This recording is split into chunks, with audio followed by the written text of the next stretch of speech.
não suportavam o espaço que Maria queria ocupar. Ela precisava sair para o parque, olhar o que as crianças menores faziam, correr, olhar pássaros e outros bichos que poderiam estar andando fora da sala de aula, onde as letras ensinadas ainda eram difíceis para ela. As contas, os números apresentados eram muito complicados. Ouvir uma história lida pelos colegas ou pela professora, sem poder pegar no livro, olhar as figuras à vontade, não fazia sentido para ela. Ela então saía da sala e com isso era considerada inadequada. Ao ser contida, ficava brava e muitas vezes não conseguia explicar pela fala o que sentia, então batia nos outros. 3 escolas privadas que se arvoravam de serem inclusivas não conseguiram dar conta de compreendê-la e inseri-la. Foi então que, com 10 anos de idade, uma escola municipal próxima de sua residência a aceitou, e no primeiro dia, após combinados com ela sobre o tempo a ficar na sala de aula e como fazer para sair quando sentisse vontade, propuseram a ela que os ajudassem com um menino, uma criança que usava cadeira de rodas, que tinha ainda mais dificuldades do que ela para se comunicar e que demandava ainda mais atenção e cuidado. E naquele momento, colocada em um lugar de potência, Maria desabrochou e pôde permanecer na escola, inserir-se no espaço educacional, ter amigos e aprender. Ah, só mais uma informação. Maria tem síndrome de Down. Luana, 16 anos, gestante, procurou a unidade básica de saúde buscando orientações para conseguir uma vaga na escola. De comportamento desconfiado e arredio, a adolescente abordou alguns profissionais da unidade pedindo uma carta de recomendação para levar na escola, referindo que ela tinha capacidade para aprender. Foi direcionada ao acolhimento da unidade e, ao longo do atendimento, foi se tranquilizando, até que relatou que eram recém-chegadas à comunidade e que sua família passava por dificuldades e necessidade premente de ajuda, inclusive para se alimentarem. Sua mãe estava acamada e não estava conseguindo ajudá-la a procurar vagas nas escolas da região. Luana, chorando, disse que chegou a visitar algumas escolas pedindo ajuda, mas não conseguia orientação, e por estarem no meio do primeiro semestre, o discurso que ouvia era o de que precisava esperar até as férias de julho. Ainda chorando, Luana explicava para a equipe da UBS que não podia ficar sem frequentar a escola, que gostava muito de estudar e que tinha de aprender tudo o que pudesse para cuidar bem do seu filho quando nascesse. A equipe da unidade pouco sabia da situação na qual estava vivendo e, portanto, combinou com Luana de fazer uma visita domiciliar em sua residência para conhecer sua família e dar sequência aos cuidados. No dia seguinte, na visita, a equipe se deparou com o seguinte quadro. Morando em uma casa de 2 quartos, havia 20 pessoas. 3 gerações de uma mesma família se apertavam no pequeno espaço com infiltrações, mofo, pouca comida, drogas, tráfico e desesperança. Malu, a mais velha da casa, tinha 40 e poucos anos, estava acamada, era usuária de drogas, vivendo de pequeno tráfico, mãe de 14 filhos, dos quais uma parte deles morava nessa casa. Desses, destacam-se Luana, de 16 anos, e Tatiana, de 19, com 2 filhos pequenos e grávida do terceiro. Havia ainda 4 adolescentes sem atividades como escola ou trabalho, e supõe-se prestes a serem aliciados para o tráfico, e também crianças. Malu quebrara as 2 pernas e precisava de ajuda para realizar as atividades de vida diária. E aí, o que é que você me diz dessas histórias? O que é que as duas histórias têm em comum para o trabalho do fonoaudiólogo? Como organizar o cuidado em cenários como esses? Como disparar o diálogo intersetorial? Como acolher e vincular a família com os dispositivos do território? Conta para mim que eu quero saber. Depois nós vamos conversar sobre isso no Fórum Regional Fonoaudiologia e Políticas Públicas Educacionais. Eu espero por você. Um beijo para você e até lá!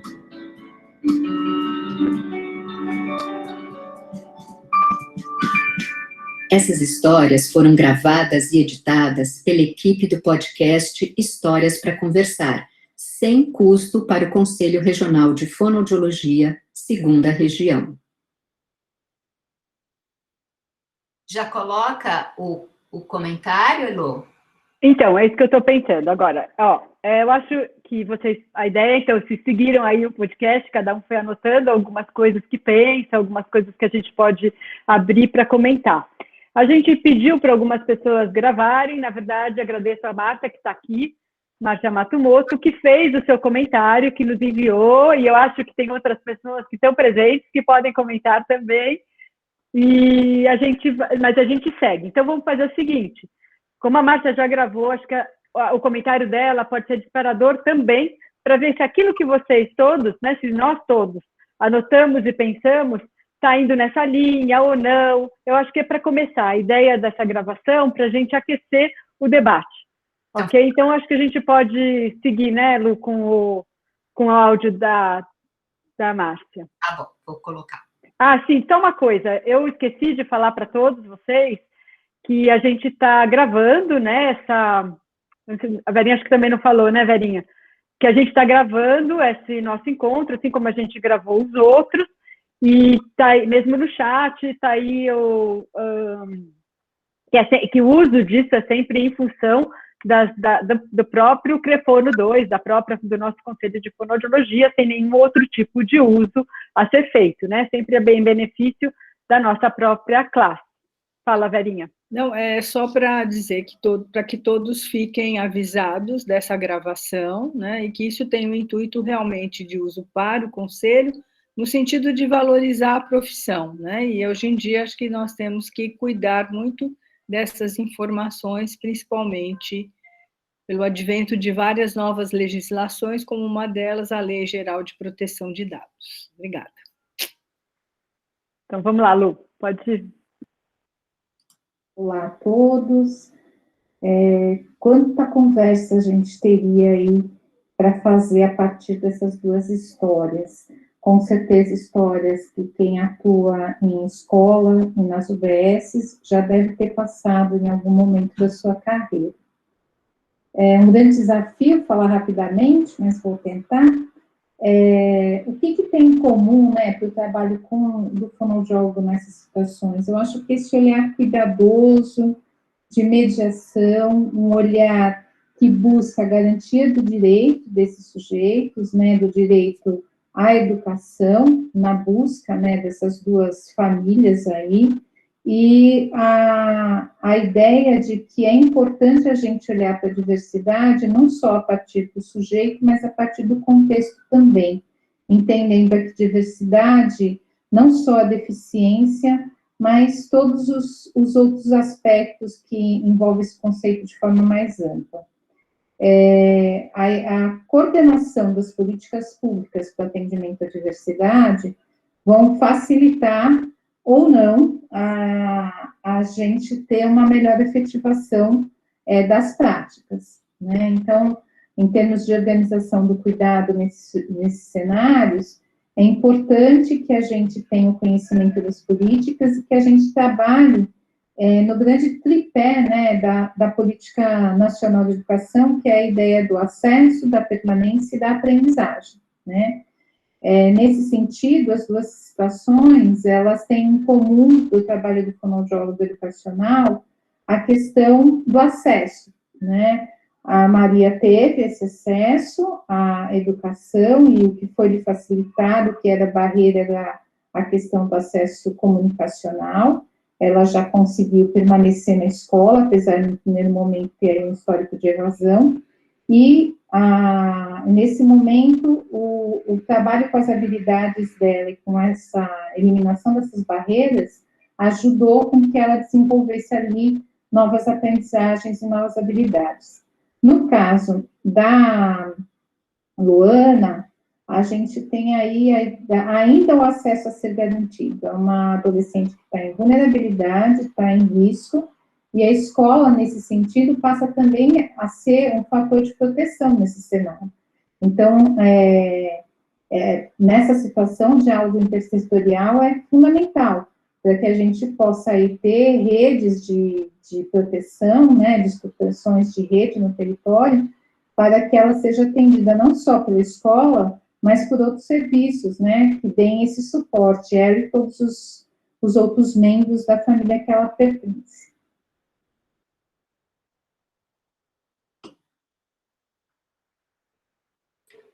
Vou descompartilhar agora, tá? Sim, sim. Pronto. Muito bem. Muito obrigada, Lu. Então, é isto. Muito obrigada. Cadê? Eu vi a Márcia aí. Márcia, muito obrigada. E eu acho que agora a gente pode... A Márcia já quer falar? Então, vamos lá, Não, Márcia. só queria agradecer, eu tinha entendido que eram várias pessoas, ficou só a minha. Obrigada.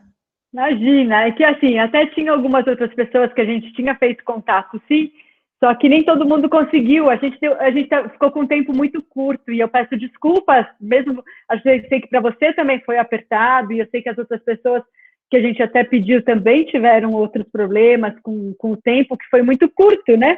E não é uma coisa tão simples para a gente gravar assim, né? Eu sei que é um compromisso que é complicado.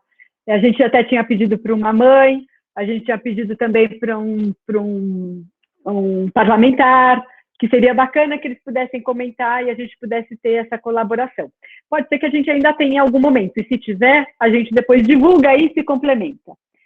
Mas agora, então, eu gostaria de abrir, acho que o comentário da Márcia, então, foi um aquecimento, ela fez um comentário, acho que a gente podia abrir. Quem puder, inclusive, fazer os registros no chat, vai estar gravando, mas a gente vai tentando deixar os registros, quem quiser ir escrevendo, a gente grava isso, a gente vai, quer dizer, posso ir colocando num outro arquivo para a gente já compor, de repente, um texto para levar depois para o federal. Então, a palavra com quem quiser começar, vamos lá, pode levantar a mão, pode abrir o microfone, vamos fazer. Ótimo, vai lá, Soraya, muito bom te encontrar de novo, palavra com você. Obrigada, boa noite a todos. É com muita satisfação que eu sempre gosto de participar dos eventos ligados à fonoaudiologia educacional, porque eu acredito na fonoaudiologia educacional. E mais do que isso, eu vivo no chão da sala de aula.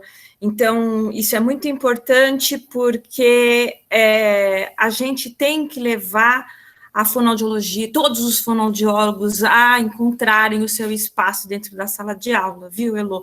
Uma das coisas que mais eu fico incomodada é por que outras profissões, como o serviço social ou a psicologia, não desmerecendo a multidisciplinariedade, acabam tendo mais espaço do que a gente, sendo que é a linguagem que permeia a aprendizagem e as diferentes formas de comunicação e representação é que vão levar as crianças a desenvolverem diversas habilidades e potencialidades.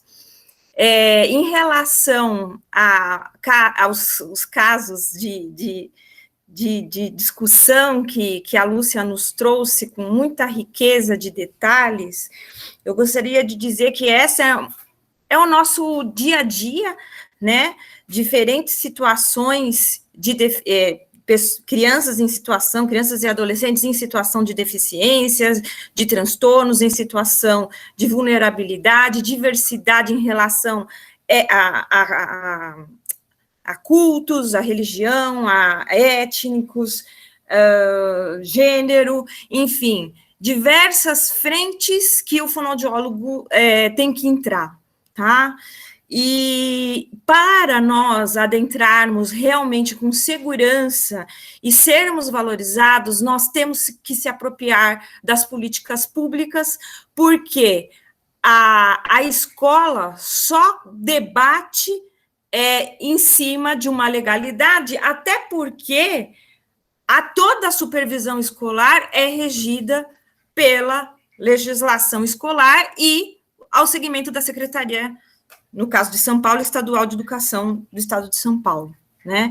Então, é muito importante nós estarmos pensando nas políticas e em que momento se encaixa cada necessidade de cada política. Então, por exemplo, o primeiro caso que a Lúcia apresentou, nós temos que pensar na questão do acesso, como a Márcia já disse, na questão de eliminação de barreiras nos seus diversos níveis, entre eles, chegar no nível curricular, para se propiciar a acessibilidade curricular, e assim estar desenvolvendo, né, essa criança na sua potencialidade, para que ela tenha a sua identidade social dentro da escola, tenha o sentimento de pertencimento, como já foi evidenciado pela Marcinha, e fazer com que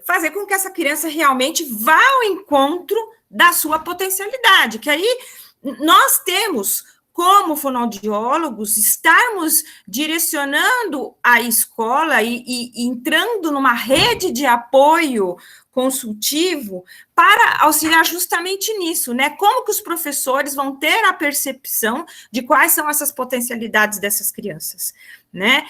Então, e assim, eu fico muito triste, já vou aproveitar e falar quando alguns fonoaudiólogos falam, eu fui convidada para fazer a adaptação curricular da criança X. Isso acaba comigo, porque eu, como fonoaudiólogo, eu não decido qual é a adaptação curricular, mas sim entro numa discussão com os professores, quais são as barreiras de participação dessa criança, colocando a deficiência numa visão ambiental, que deve se considerar o tripé neurobiológico, psíquico, social e ambiental, né, onde essa criança, então, vai ser beneficiada por se pensar em possibilidades nessa equipe multidisciplinar, nessa rede de apoio. Tá? Então, nós não temos mais que ficar pensando num modelo médico em relação a se lidar com a diversidade. Muitas pessoas da fonoaudiologia ainda pensam, que não estamos nesse grupo com certeza, né? Ainda pensam na fonoaudiologia educacional sendo uma transposição pura e completa da fonoaudiologia, da fonoterapia, da fonoaudiologia clínica, e não dá para ser. Não é possível, não temos caminhos para ser. Nós precisamos fazer uma ressignificação de todo o nosso conhecimento, que nós temos muito conhecimento e muito apoio para dar para as escolas, entretanto, com essa ressignificação, para não irmos de encontro, ou seja, chocando com todas as políticas públicas que já foram elevadas e que estão avançadas no Brasil em termos de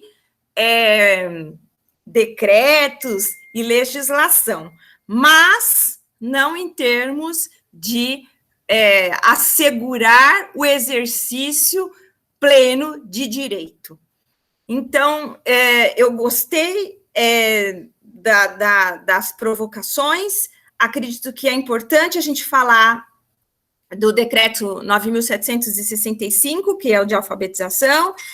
Acredito que é importante a gente falar da política de 2008, que quase foi destruída pelo decreto 10.502, e senti falta, me desculpem, mas eu senti falta da lei 13.146 de 2015, que é a LBI, que eu acredito que também deve ser de pleno conhecimento de todos os fonoaudiólogos. Obrigada pela oportunidade.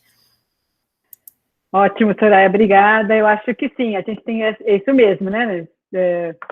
Tem outras políticas que a gente precisa falar que são importantes, e acho que isso também faz parte deste fórum, deste momento, porque não dá para a gente levantar todas, né? E acho que, vamos lá.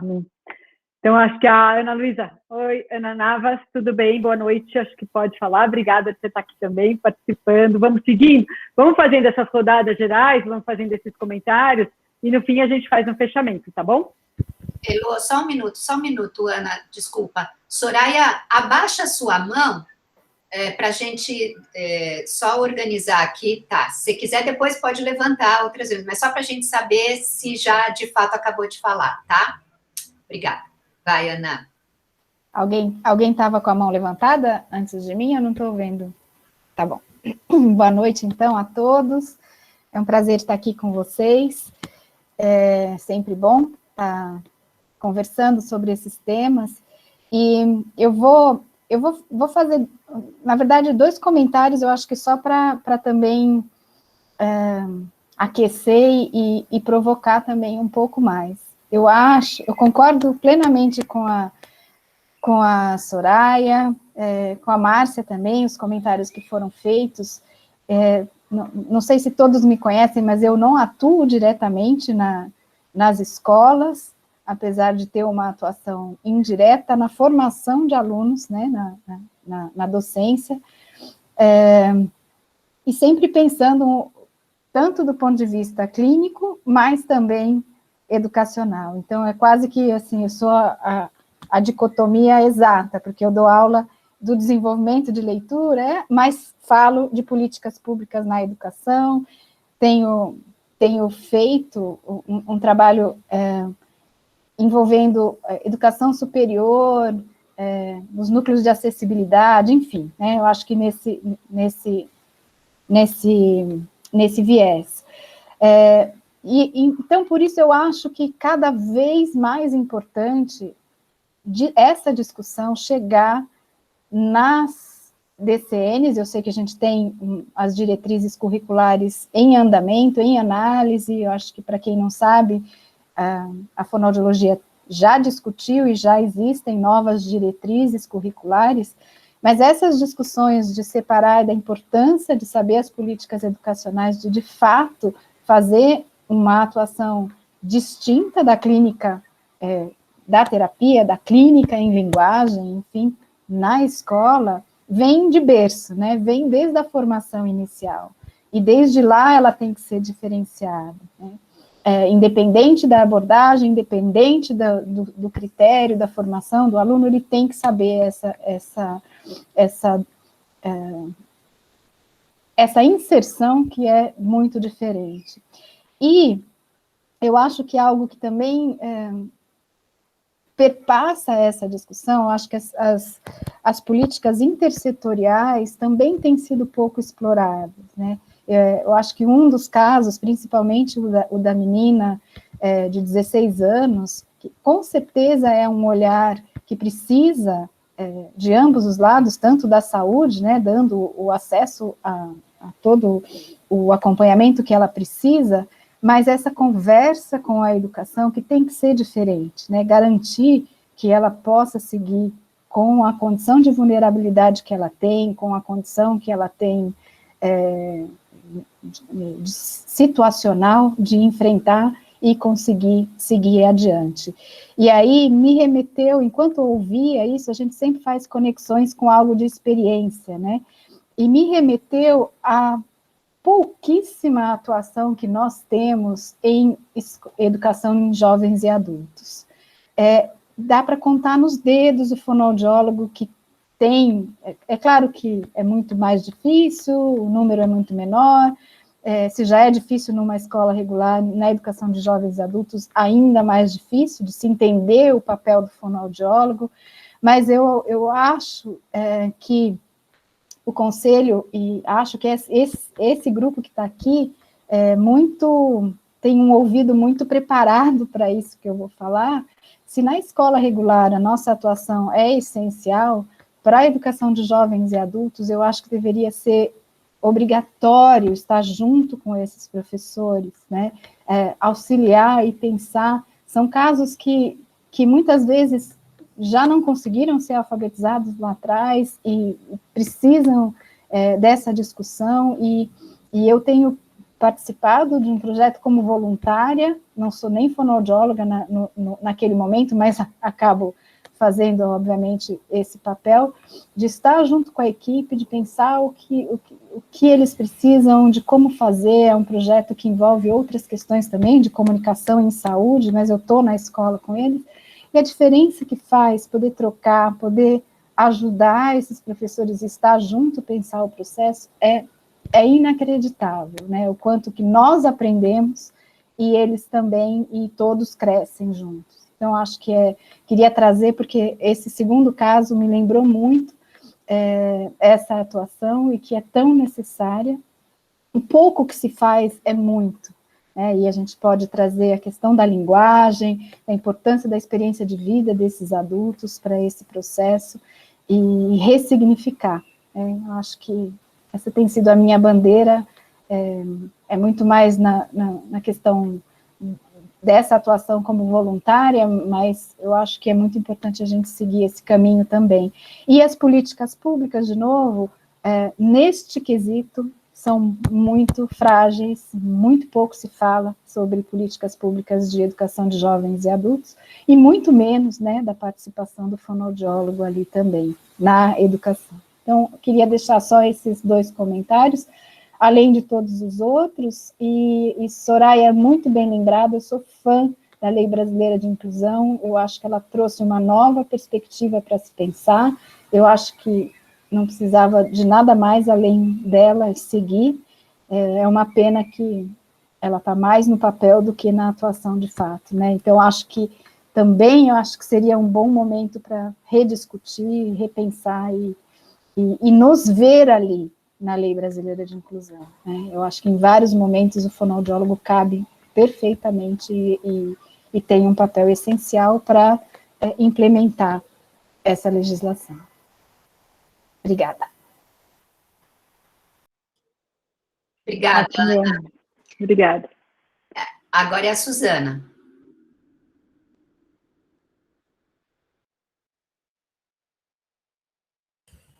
Eu aqui estou com o mouse ruim, estou fazendo pelo teclado, o negócio fica complicado. Eu estava pensando tanto no podcast, quanto naquela provocação que vocês fizeram nos posts do Instagram, pedindo para a gente verificar como é que estava a implementação do tempo de aprender e da Política Nacional de Educação Especial, né? Aí a gente leu esses 2 instrumentos de tortura para nossa inteligência, né? Tivemos uma experiência muito desagradável de ler esse material todo, além de mal escrito, uma falta de intenção, aliás, uma intenção muito clara do que se quer, que é destruir tudo que foi construído anteriormente, uma visão de educação muito tosca, em todos os sentidos, e para a gente lá de Diadema,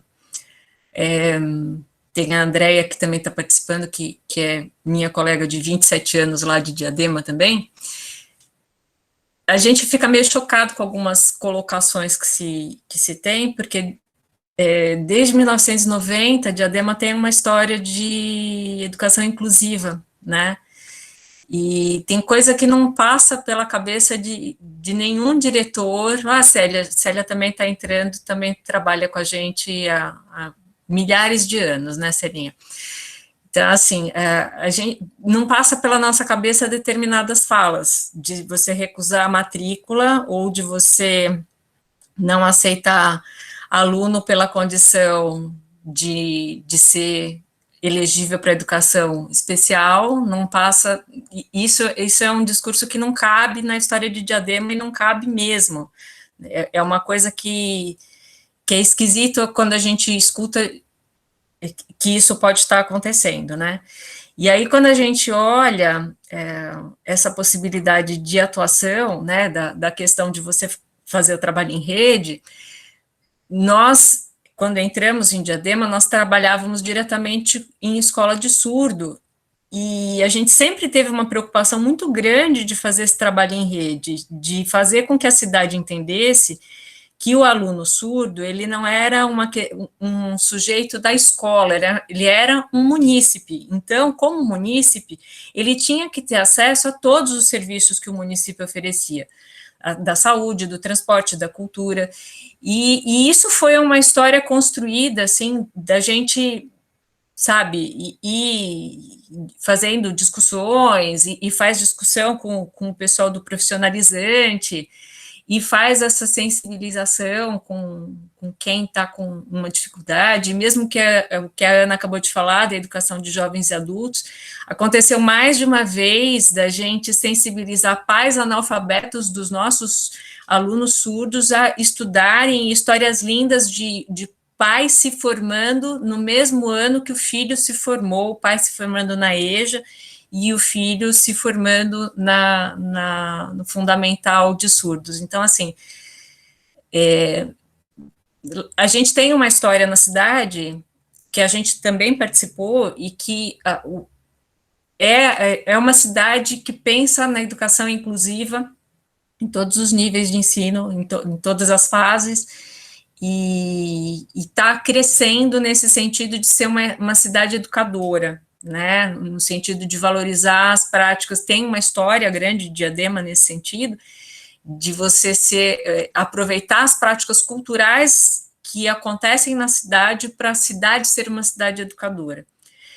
E isso a gente fala da rede municipal, porque a gente tem na cidade a rede estadual. Diadema tem uma rede muito grande, né, só de escolas estaduais são mais de 60, e escolas municipais é quase isso. Então, é uma rede muito grande e que não tem exatamente a mesma política, porque a política municipal é uma e a política estadual acaba sendo diferente, né? Mas eu acho que é interessante a gente ver como rolam nos outros lugares, porque a gente acaba ficando no nosso mundinho lá, e às vezes a gente se choca quando a gente escuta esse tipo de retrocesso, né, no sentido de questionar se a criança cabe ali, questionar o que você vai fazer com uma criança que tem uma necessidade especial, mas não pensem que Diadema é mil maravilhas, porque não é as mil maravilhas, tá? A gente tem muitos problemas, só que essa questão de entender que é um sujeito que tem o direito de aprender e direito de usar os diferentes serviços, isso a gente tem lá com bastante clareza, né?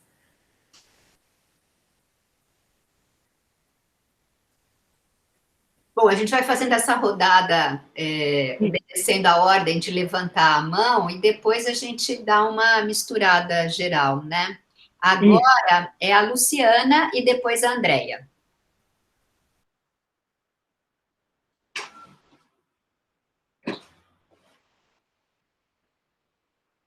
Luciana, pode falar. Desculpa, eu? Isso. É porque eu estava sem... Então, no celular não estava muito bom. Bom, depois aqui já para carregar. Eu achei, assim, muito, muito interessante a posição da Márcia, né? Acho que a gente tem algumas coisas que bem em comum. Hoje, eu não estou atuando diretamente, mas eu, por muitos anos, junto com a Eliane, que também está aqui no grupo Adriana Ramos, a gente estava trabalhando como assessora na rede municipal de Amparo.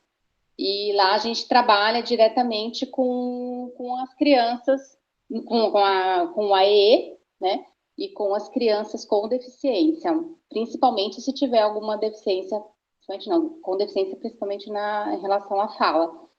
E eu acho que a gente tem batalhado bastante e tem conseguido uma parceria com as professoras, um trabalho diretamente com o professor. E eu acho que esse trabalho com o professor, a gente começou com o professor no geral, mais precisamente há uns 2, 3 anos, Eliana me corrige se eu estiver errada, diretamente com o AE. Ela trabalha mais com os surdos, ela trabalha com o bilinguismo concomitante, que é um trabalho bem interessante, que acho que ela poderia estar falando também aqui no grupo. E a gente tem seguido, assim, batalhando nessa questão dos direitos mesmo dessas pessoas, e que as crianças têm condição de estar junto na sala de aula com todas as outras crianças.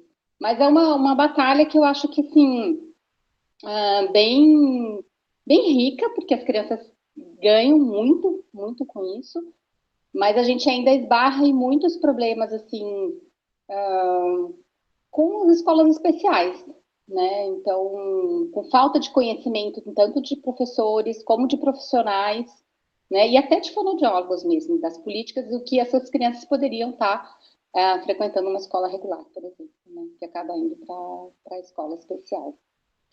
Mais ou menos isso, um resumão, tá? Acho que eu queria ouvir um pouco mais de vocês também. Obrigada pela oportunidade. Obrigada, Luciana. Andréia. Oi, eu trabalho com a Suzana, né, a Célia, de 27 anos. O que a Suzana foi reiterar, Diadema é uma cidade muito ativa politicamente, a questão da inclusão ela é muito forte já há muitos anos. A gente tem muito que melhorar ainda, né, com qualquer história até se consolidar. Mas o que eu queria falar mesmo é que, assim, encontros como esses são importantes. E eu concordo, assim, gênero, número e grau com a Soraya, quanto a gente ter conhecimento das leis e decretos. Porque quando eu fui responder o questionário, primeiro foi a Suzana que respondeu, depois eu fui responder, e confesso que eu conhecia 10 a 15% do que estava escrito ali. E muito mal. Não vou dizer que eu conheço a fundo, não. A gente está lendo agora, a gente está se aprofundando, e é de extrema importância. Só que, em Diadema, por exemplo, o histórico da educação, da fonoaudiologia educacional, ele está se construindo praticamente agora, de uns anos para cá. Embora nós estamos lá há 27 anos, ainda tem muito ranço, principalmente pelos gestores, de uma fonoaudiologia clínica. Né? Então, eu acho que isso, para a gente, foi a lei do conselho, o decreto do conselho, que a clínica tem que estar longe da educação. Mas foi muito difícil, está sendo, a gente está galgando espaço, e o que é muito legal, através, eu acho que de leis e decretos. Então, eu concordo muito com a Soraya, que tem que ter mais espaços desses para a gente estar discutindo exatamente isso, essas leis, para que a gente possa estar dentro de um grupo de educadores, né? Eu brinco sempre, nós fonoaudiólogos somos mais um educador, junto com o psicólogo, junto com o diretor, com o coordenador, com o secretário e com toda a equipe gestora, né? No caso do serviço público. Era isso. Obrigada, Andréia. Márcia Matsumoto. Posso falar mais um pouquinho? Deve.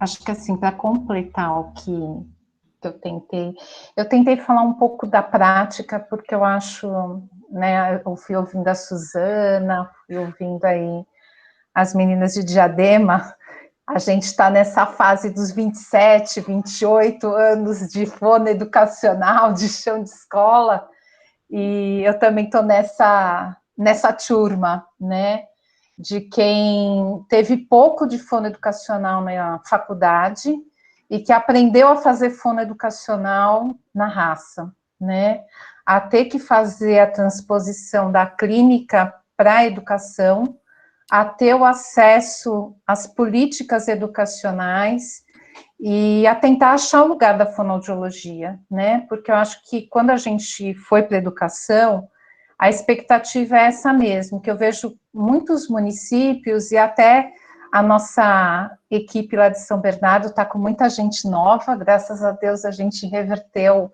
o concurso que estávamos em cargo em vacância, né, eu estava quase sendo uma das últimas ali que restou das primeiras ingressantes, mas agora a gente teve o retorno de um concurso para fono, e a gente está com um grupo novo se constituindo, com vários profissionais. E até algum deles acho que podia falar um pouco aí, porque eu acho que dá essa angústia da formação mesmo. A faculdade forma muito para a questão da... a gente trabalhou com né, era saúde pública, era triagem, e aí a gente acabou entendendo que não era só falar da deficiência, né, era falar da diversidade.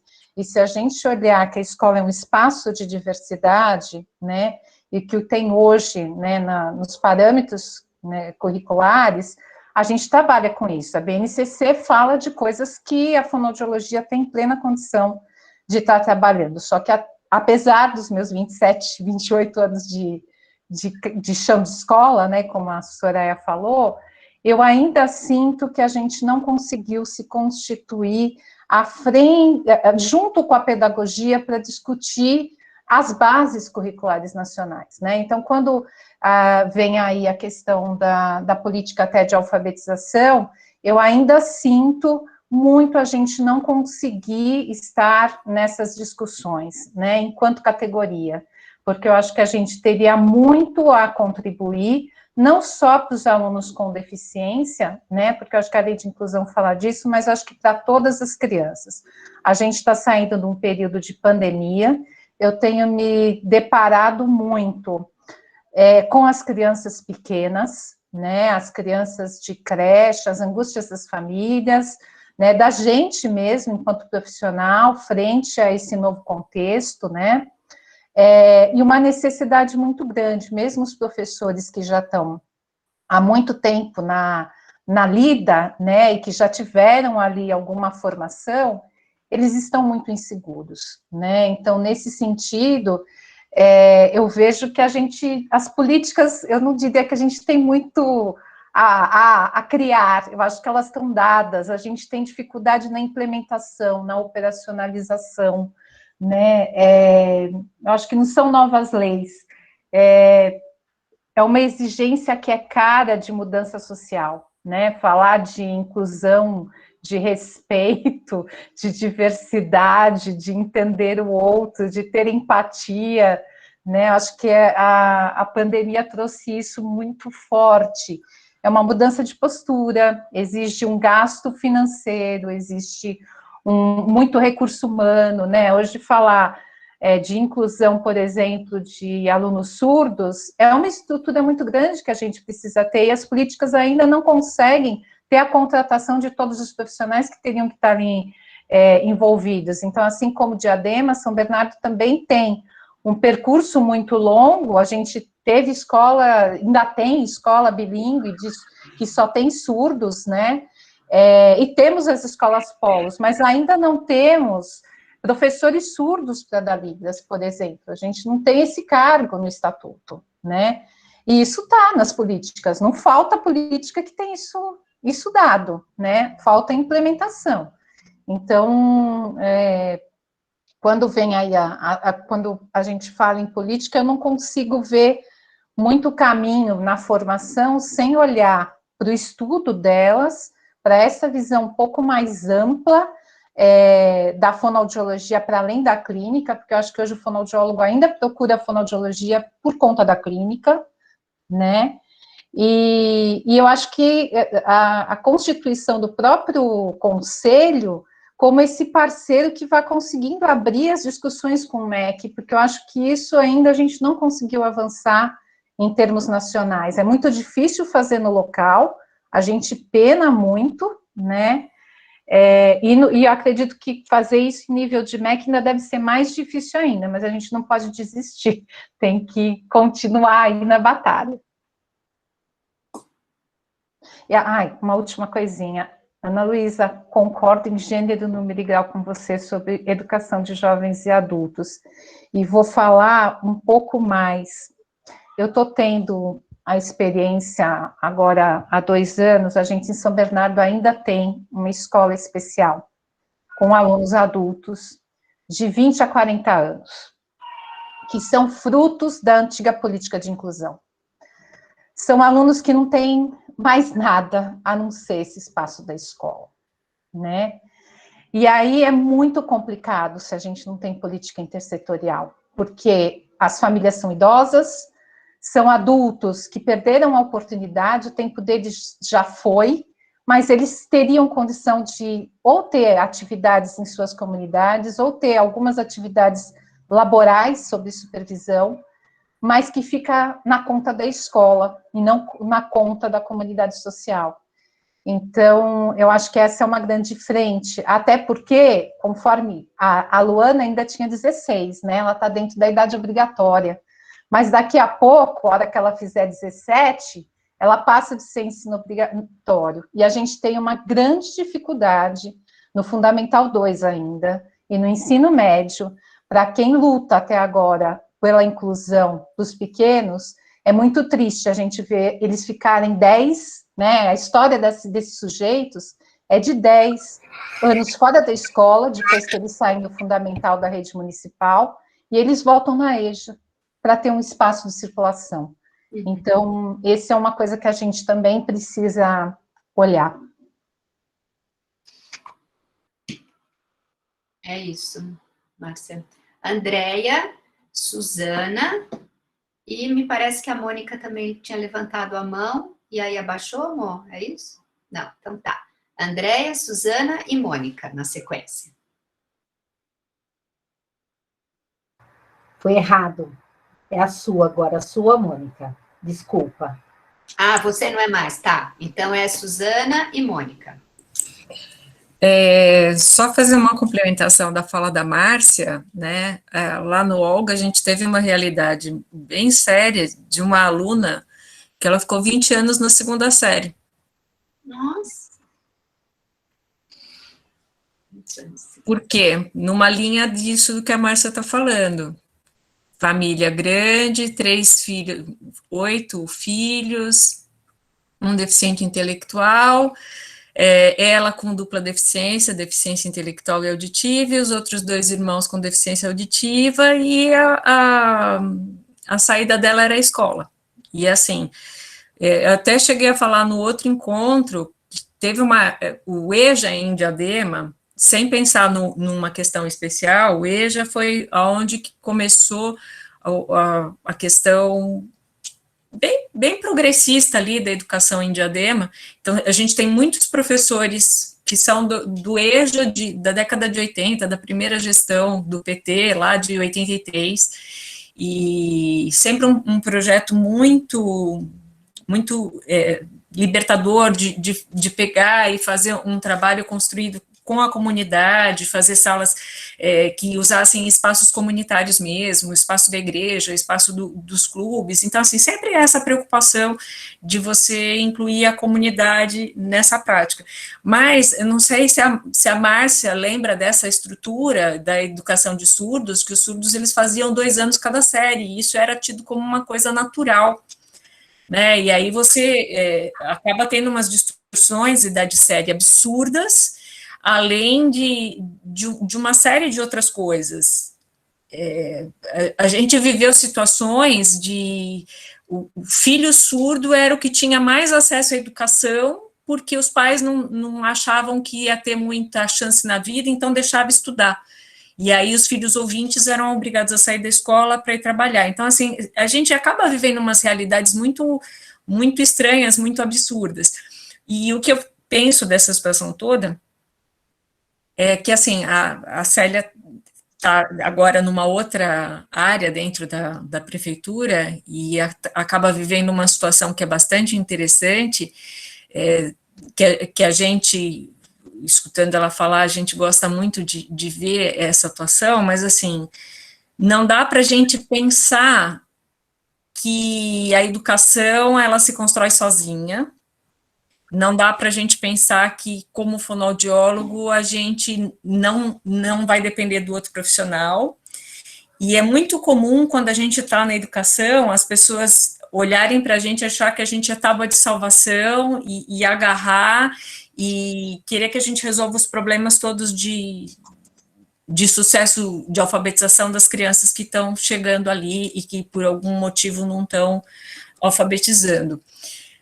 Eu já falei isso numa outra reunião aqui da Comissão de Educação, eu volto a dizer, o professor, ele teve o saber dele loteado por outras áreas. ele tem muita dificuldade de assumir determinadas situações, de assumir o saber pedagógico como um saber tão importante quanto os outros saberes, né? Aí ele acaba tentando pegar um aval de um profissional da área da saúde para justificar determinadas falhas do processo educativo, que não necessariamente passam por eles, mas passa pela estrutura educacional, passa pela política pública educacional, passa pela falta de recursos e por uma série de outras coisas, e a gente tem que tomar cuidado para não cair nessa, porque senão a gente acaba justificando um monte de coisa que acontece na estrutura educacional, e a gente acaba dando aval para uma série de insucessos escolares com um diagnóstico, né? Então, acho que a gente tem que tomar bastante cuidado dessa situação, mas a gente já viveu muitas mazelas dentro da educação, de jovens e adultos, educação especial, já viu muitas coisas bem complicadas mesmo.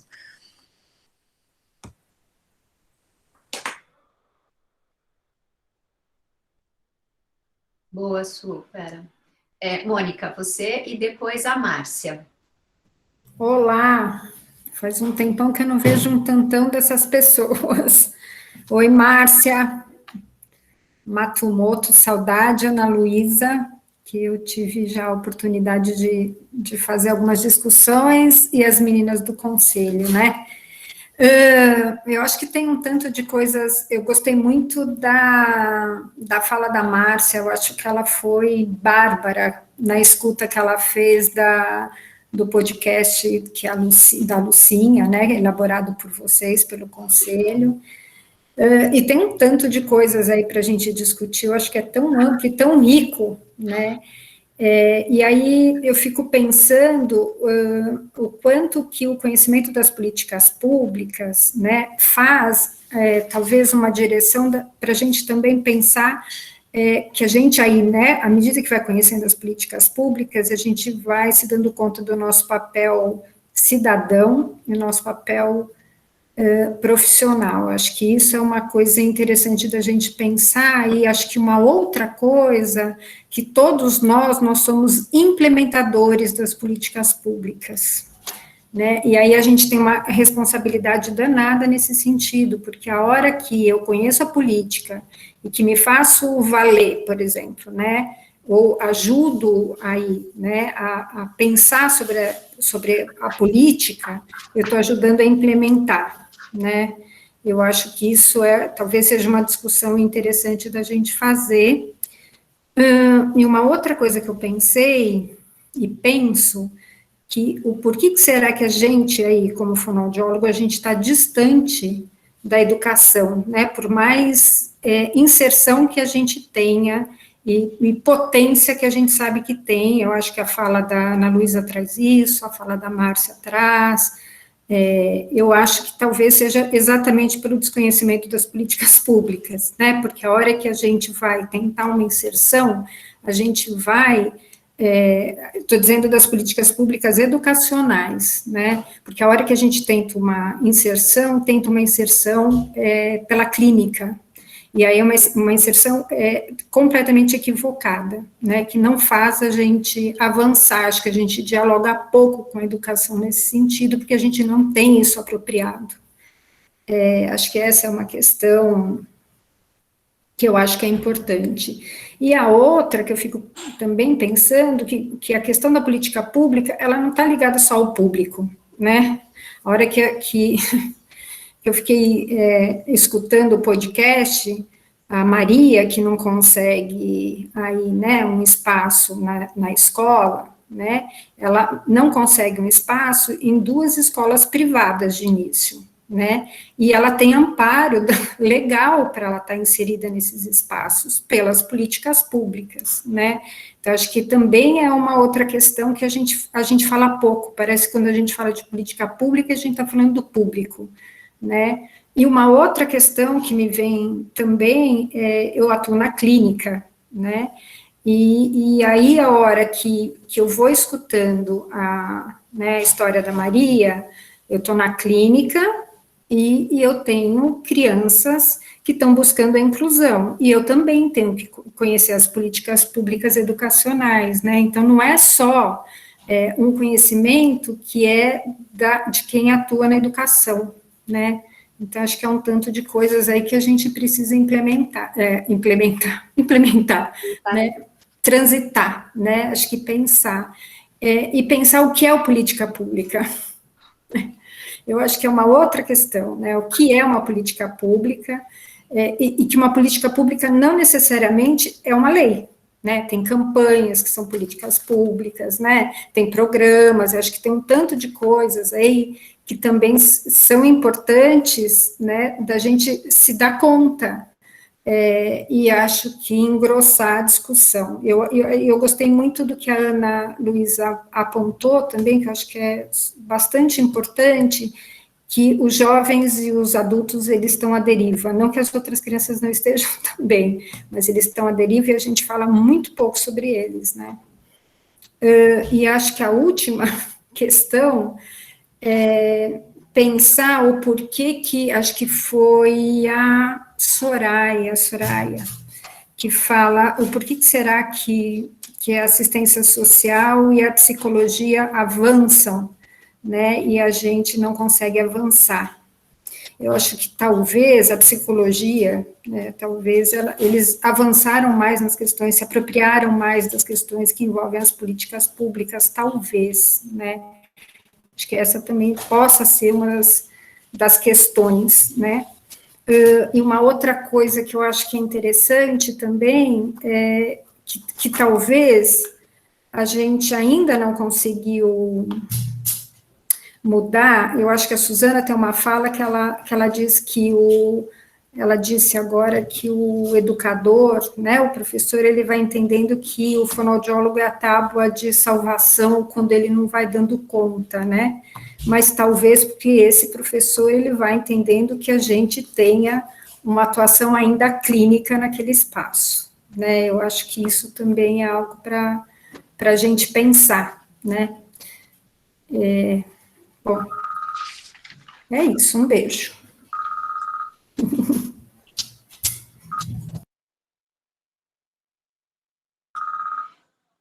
Agora a Márcia, depois a Ana Luísa de novo.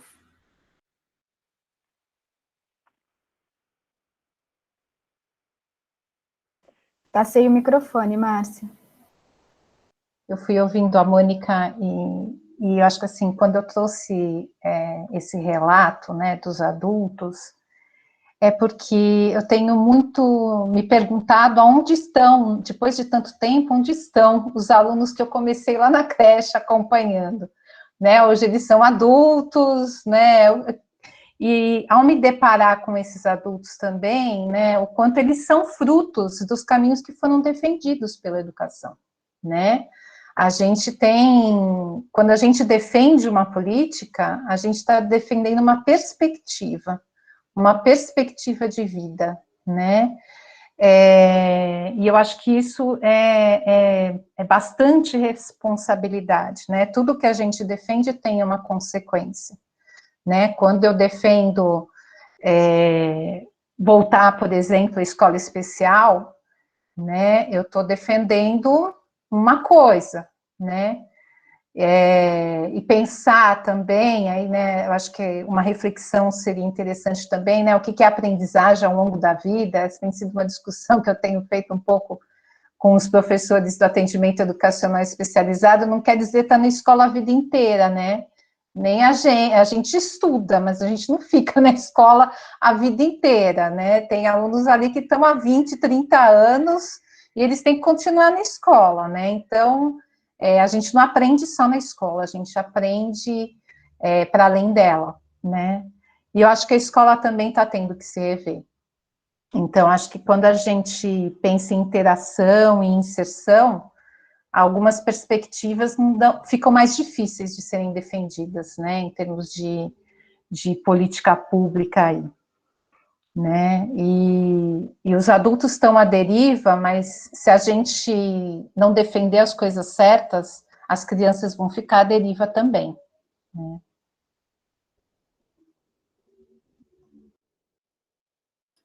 Ana, depois a Verinha, depois a Não sei se foi a Soraya ou a Fabi, porque aqui não está aparecendo para mim quem foi a primeira. Então, Soraya e depois Fabi. O meu comentário é bem rápido, e eu acho que é uma preocupação que todos nós temos, e eu sei que temos, com esse retorno, se é que vai retornar às aulas presenciais, e toda esse contingente de crianças que ficou, acho que bem assistidos, acho que talvez seja um exagero, mas ou não assistidos, ou mais ou menos assistidos.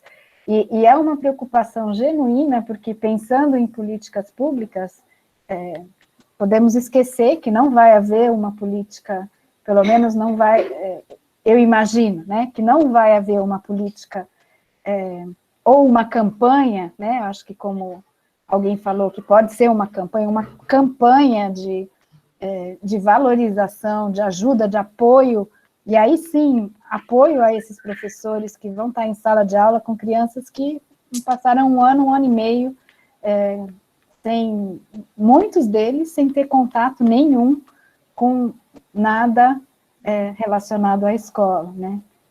Eu tenho acompanhado um grupo de professores em Manaus, na cidade de Manaus, porque tive a oportunidade, por causa de um projeto de uma organização social, e assim, são guerreiros que vão de barco entregar um papelzinho para a criança fazer um desenho e escrever a letra daquela coisa, e volta orgulhoso porque a criança conseguiu, com uma vela, desenhar a letra. E eu acho que todos nós aqui, como cidadãos, né, acho que a Mônica falou bem, temos obrigação, ou pelo menos muitos de nós vão sentir essa necessidade de ajudar sempre quando puder. Mas não vai haver uma política pública neste momento, né? Não vai haver alguém dizendo, olha, vamos dar todo o apoio, vamos ter recurso para ajudar neste momento, que é um momento de... Bom, é uma urgência sanitária, obviamente, mas é uma urgência educacional também. Então, me preocupa muito, eu acho que essa discussão a fonoaudiologia tinha que encabeçar, e não acho, de novo, não acho que a fonoaudiologia vai resolver o problema do professor de jeito nenhum, a gente não vai conseguir resolver nada, mas acho que a gente tem que estar junto do professor. Eu acho que é um momento para unirmos forças, e eu tenho sentido muito isso. Era só um apelo para vamos juntos, porque eles vão precisar e as crianças vão precisar. E aí, Márcia, eu diria que elas, 1 ano e meio, elas ficaram um pouco à deriva, todos nós ficamos, né, um pouco à deriva, mas as crianças, com certeza, em vários momentos cruciais, os pequenininhos, os na fase de alfabetização, enfim, estão à deriva. Verinha. Opa, bom, estava aqui pensando algumas coisas, né, a respeito que cada um foi falando um pouquinho, né, como não conseguimos fazer uma inserção, né, está todo mundo falando um pouco que a fonoaudiologia ainda não fez o laço total com a educação, né, e pensar que a gente começou lá, né, na educação. É uma coisa maluca essa, né? Você pensar que estávamos lá. Só que tinha um caráter extremamente clínico, né? Naquele início lá, né? Se a gente for pensar. Clínico no sentido de mudar, transformar a questão da fala, né? Dos filhos dos imigrantes, enfim, né? E tinha toda uma questão política de hegemonia e tudo mais.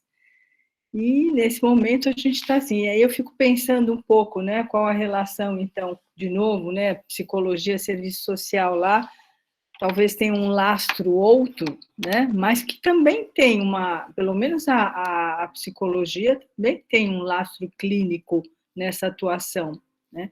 Então, vamos entender melhor por que está tão difícil assim para a gente estar realmente inserido e, né, juntos mesmo, né? Acho isso que a Ana Lúcia, desculpa, é que eu ia falar Ana Lu e falei Ana Lúcia, não falei Ana Luísa, ponto. comentou sobre essa volta, né, à escola, quer dizer, a volta das crianças, tal, que vai ser uma questão importante mesmo, né? E esse acho que é um caminho. A gente até fez, durante a pandemia, fizemos aí algumas lives, né, falando, desculpa, foi mais uma roda de conversa mesmo, não foi live, comentando um pouco sobre esse trabalho, né, dos professores, enfim, do fonoaudiólogo, nesse momento de pandemia, quando as atividades estavam mais ainda remotamente, né? Agora vai e volta o tempo inteiro em alguns momentos. E acho que temos questões importantes mesmo que podemos contribuir para isso, né? Talvez seja um caminho bom da gente pensar mesmo na Comissão de Educação também, uma possibilidade da gente discutir um pouco mais esse assunto. E aí, em relação ao EJA, né, fiquei pensando o seguinte aqui, né, que você tem duas questões aí, né? Quem está no EJA? E que foram coisas que a gente foi falando aqui também, né? É aquele que não teve acesso à educação no período correto, né? Que foi, então, enfrentando situações de necessidade de trabalho, de vulnerabilidade mesmo social, de não conseguir chegar à escola, enfim, não ter essa possibilidade, ou então, exato, os excluídos, exatamente, ou porque ele evadiu em algum momento, né? Ele foi uma criança que evadiu da escola, né? Uma criança ou um jovem que evadiu, mas que, então, realmente, assim, alguém escreveu lá, são os excluídos, né? E eu acho que é um campo de trabalho muito intenso mesmo, que acho que a gente tem que pensar também nesse outro nicho, né, que o fonoaudiólogo pode entrar. Acho que há alguns estudos, eu me lembro de algum estudo uma vez que também a gente viu uma pessoa que fez todo um trabalho de alfabetização com pessoas dentro de uma... Se não me falha a memória, talvez a Cibele possa lembrar, e mais alguém aqui da comissão. Era um lugar onde se fazia, acho que, coleta seletiva, ou se fazia um trabalho de restauração de coisas, Elô talvez lembre, não sei. E a fonoaudióloga fez um trabalho maravilhoso de realmente, assim, com o letramento, com aquela questão da educação mesmo ali, da leitura e da escrita, do aprendizado da leitura e da escrita mesmo. Então, acho que temos aí muitas frentes para pensar, né? Acho que é fundamental. Então, é isso. Bom, mais coisas para a gente pensar e poder botar na perspectiva de trabalho aqui da comissão também. Obrigada, Verinha. Soraya. Obrigada. Eu ia falar de outra coisa. Não, acho que eu vou falar o que eu ia falar, mas assim, a provocação da professora maravilhosa, Ana Luísa Navas, realmente desestruturou um pouco o que eu ia falar. Porque, assim, é verdadeiro isso, gente. As questões de desigualdade, que a gente fala tanto na diversidade da escola, né? Mas, na verdade, a diversidade, ela é importante e ela é boa para a interação e a diferença constrói, né? O problema é a desigualdade, né? A desigualdade é destrutiva e, em contexto de pandemia, isolamento social do ensino não presencial, a destruição foi intensa. Os professores se desdobraram para dar conta de algumas coisas, mas por todo um contexto de não adequação das TICs, não facilidade de diversas coisas, e por também dificuldades próprias dos alunos, enfim, dos professores, e a falta, e as questões de saúde mental que envolveram os estudantes nesse período da pandemia, isso tudo vai trazer aí consequências gravíssimas, né?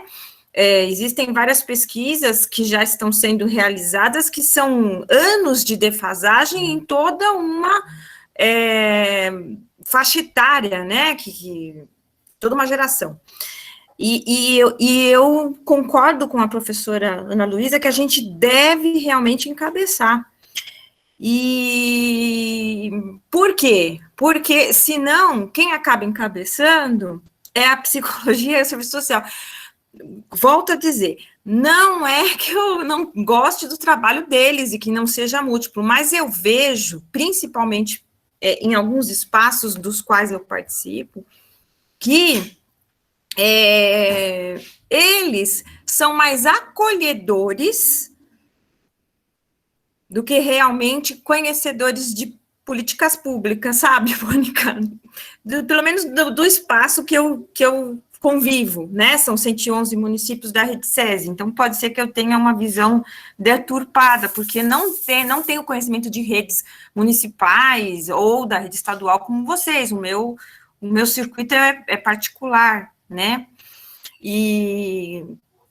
Mas nas unidades, né, das 144 escolas das quais eu participo aí das discussões, eu percebo que não existe conhecimento, existe mais um acolhimento, uma escutativa, um entrelaçamento que faz a diferença e que acaba nos deixando para trás.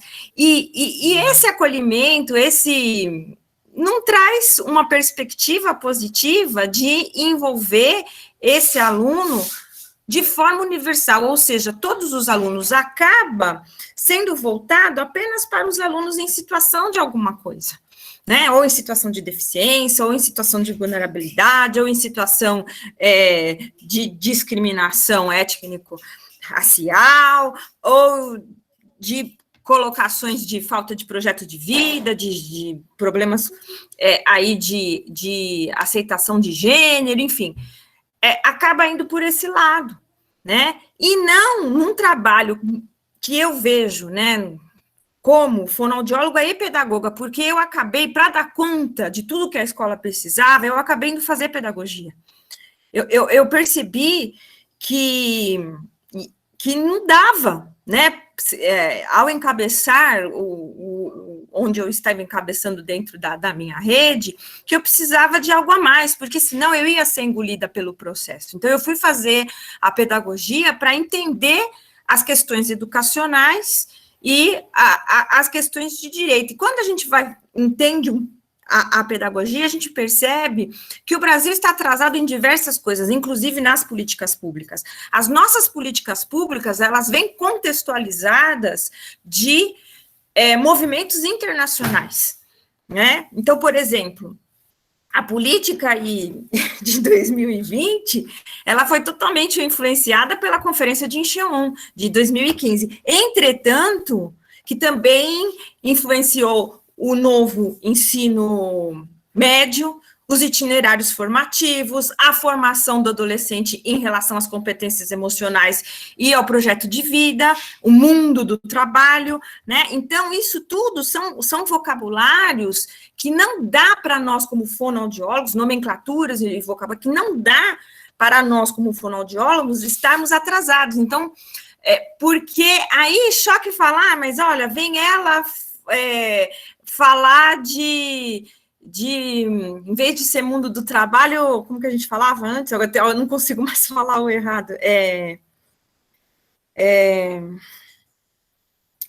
Que não era preparação para o mundo do trabalho, que era... Mercado de trabalho. Mercado de trabalho, obrigada, professora.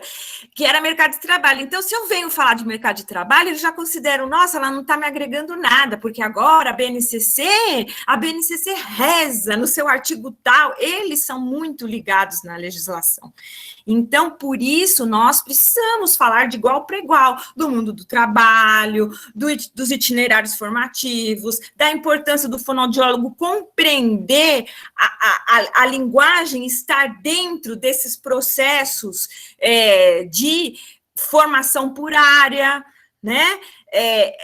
Fazer com que os professores entendam a linguagem como nós, fonoaudiólogos, entendemos, porque eles entendem de uma forma distorcida, e isso é um grande erro da educação, porque eles não valorizam diferentes tipos de comunicação, eles valorizam só a linguagem oral, e isso leva a milhares de choques aí para diversas acessibilidades, diversas coisas. Então, o que eu gostaria de estar contribuindo, né, numa visão muito, assim, humilde, né, não sei se esse é o caminho, mas que eu gostaria de estar contribuindo é que a gente precisa entender, muitas vezes, contextos internacionais que influenciam as políticas públicas. No caso de 2020, não influenciou muito, né, porque entrou em devaneio, mas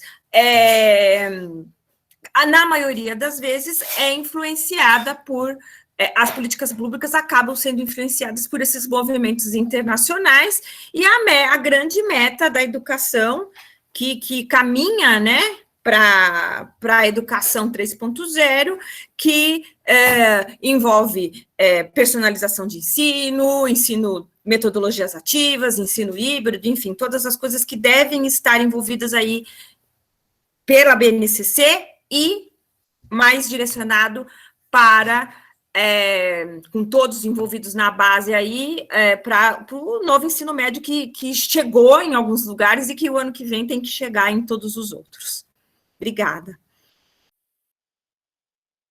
Obrigada, Soraya. Fabi, depois Nayara e depois a Célia. Oiê, boa noite.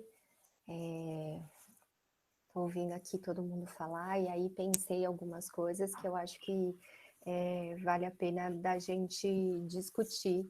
Enfim, né? São muitos anos de muitas pessoas muito queridas trabalhando, né, nesse espaço, então a minha palavra vai ser para tentar falar de um lugar, né, talvez que é que possa trazer aí novos elementos da discussão, né? Então, falo de um lugar de quem vivenciou aí a Comissão de Educação no Conselho, completando aí 8 anos agora, caminhando para 9, então já tem um tempinho aí, mas também de uma fonoaudióloga que fazia parte da rede, mais da rede de saúde, de um CAPS infantil, né, infanto-juvenil, e conseguir participar também da implantação do NAAPA de um território, que é o núcleo de apoio para as questões de vulnerabilidade, para os problemas, né,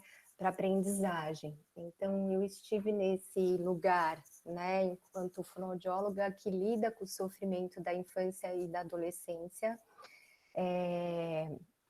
e que pude, né, e tive a oportunidade de dialogar com a escola, talvez por um outro viés, como fonoaudióloga, né, e também conseguir pensar na implantação aí, né, de uma portaria que era do NAAPA, para trazer o olhar justamente para essas pessoas, né, que não estariam contempladas dentro de uma lei da inclusão, né? São aquelas que não tinham o diagnóstico, são aquelas que pedem, né, ajuda para dizer, olha, me diz que eu tenho capacidade de aprender, né? Que nem a Luana, diz que eu sou capaz de aprender, né? Talvez eu tenha o meu tempo, talvez eu tenha uma outra perspectiva, talvez eu consiga ir de uma outra forma, né?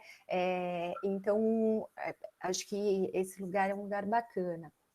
Eu acho que, ouvindo todo mundo, que eu fiquei pensando, né, é que quando a gente desconhece as políticas públicas, a gente não se apropria do nosso lugar, né? Acho que esse é um ponto disparador, né? Porque a gente patina muito, né? Tentando defender um posicionamento, né? Ou tentando estar em um lugar, né? Ou tentando, muitas vezes, até acolher aquilo que vem de um jeito bastante hierárquico, né, de cumpra-se, né, e eu acho que essa é uma reflexão que vale a pena a gente fazer, né, porque quando a gente traz para debater política pública, o que de fato está por trás disso, né, e fico pensando, né, ao longo das nossas falas, que é isso, né, se a gente desconhece as políticas públicas, a gente não se apropria do nosso lugar. Acho que essa é uma das questões. Outra questão que eu fico pensando, né, é o quanto que a gente ainda tem, isso aqui não é uma reflexão, tá, gente? Mas é para a gente refletir mesmo, né? Como é que a gente costura aí o nosso lugar, que é esse que a gente vem falando, das dificuldades que a gente encontra, né, e se depara sempre, mas como é que a gente costura esse nosso lugar com os outros lugares, né? Com os nossos parceiros, né, com os outros atores envolvidos no processo da aprendizagem, né, dentro da educação, que são tantos, né, são tantos.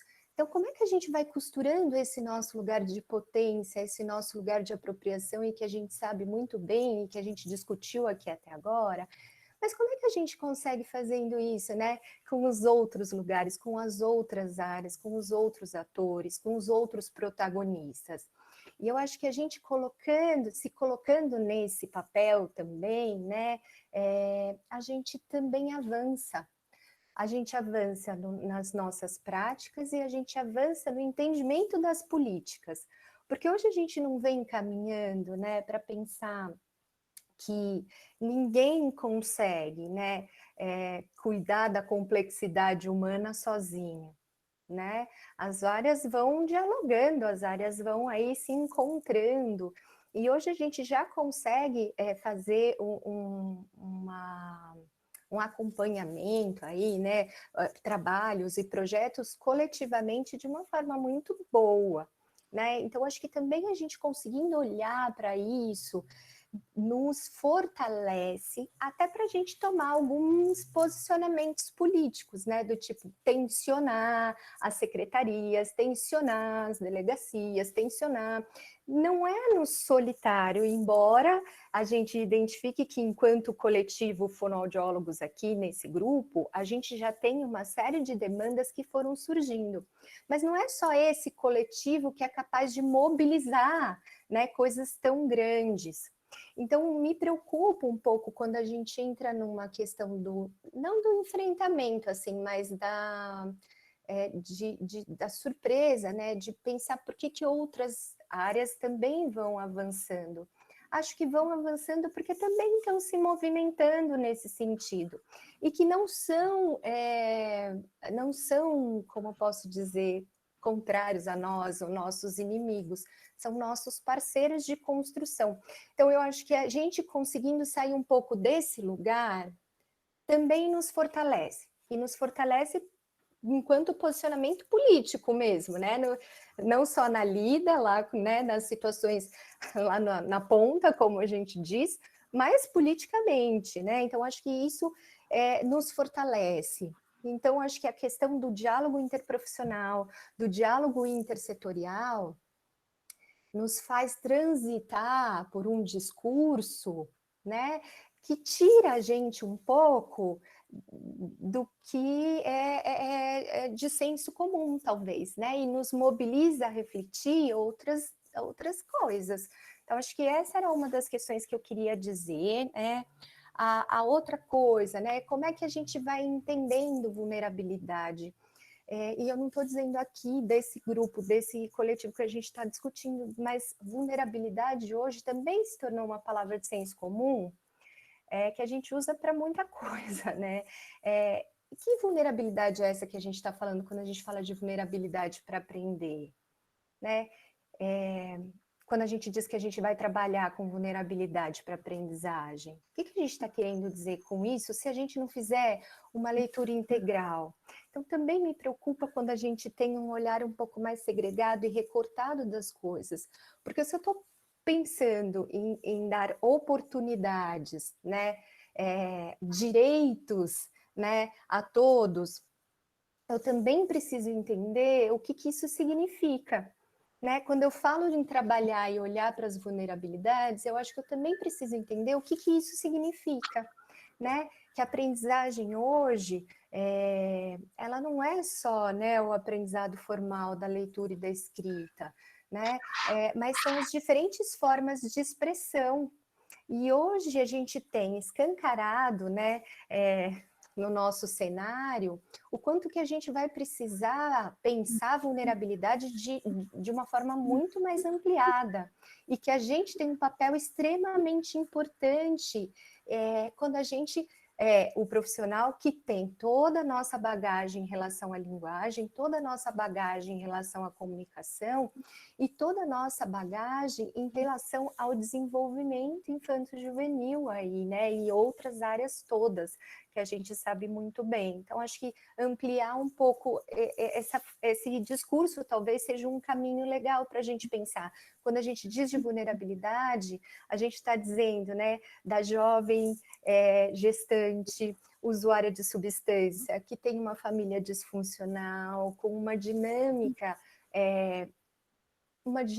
de vida bastante conturbada para a faixa etária em que ela vivencia, que é alguém que tem uma dificuldade de dialogar com o território em que ela vive, né? Então, veja a Luana, ela não consegue dialogar com o próprio território, né? Porque ela vai pedindo e vai tentando ocupar os espaços que lhe são de direito, e que a gente repete tanto, né? É questão de direito, né? Um lugar de direito, garantia de direito, mas que acho que isso também é um ponto para a gente também refletir.